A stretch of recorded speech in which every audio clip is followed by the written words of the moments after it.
भाषण टिके टिके कही शिखिले से धन्यवाद।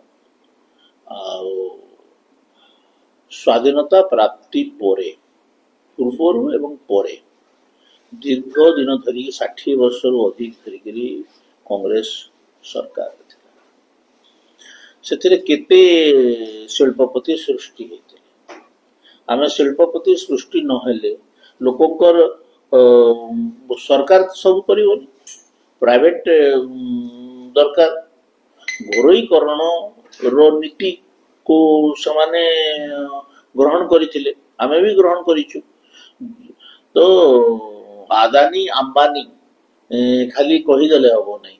आदानी को राजस्थान रे तांको सरकार थिला बेले केते काम देइछंती समाने सेटा भी कहबा कथा। छत्तीसगढ़ रे केते काम देइछंती आदानी को समाने कहबा कथा। आदानी गोटे व्यापारी इंडस्ट्रियलिस्ट जदि संविधान रो व्यवस्था रे टेंडर फेंडर प्रोसेस रे से जदि पाइबो ताकू के मना करि पारिबे नाही।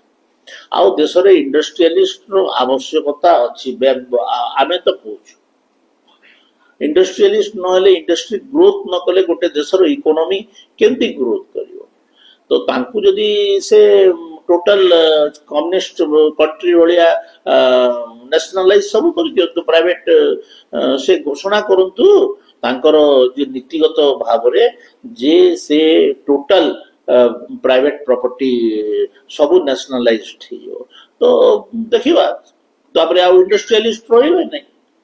तो से सेटा घोषणा करंतु आउ ताकू बाकी स्पीच रे कोनोसी डाटा नहीं किछि नहीं जस्ट गोटे जो आमे सरपंच लेवल रे जो लोक माने भाषण जेमतिया दियंती without any fact and figures सेमती गोटे सरपंच रो गोटे निर्वाचन सभा भलिया मते लागिला राहुल गांधी भाषण। संविधान कौन हे गला संविधान को तो आमे बचौछु से माने संविधान को दर्शन करि सारथिले। तो संविधान को तो बचौछु आमे 370 द्वारा से माने गोटे भारत भीतर राज्य राज्य भीतर पार्थक्य करथिले आमे सेटा समाधान करि प्रत्येक राज्य को ले गला सतरा। तुम्हें जो काम बीजेपी रो रही नेशनल सिटीजन सर्टिफिकेट हो कि कौन भूल अच्छी आज शह शह बांग्लादेशी आम देश को पशि आसुच्च आम अटकेबुनि।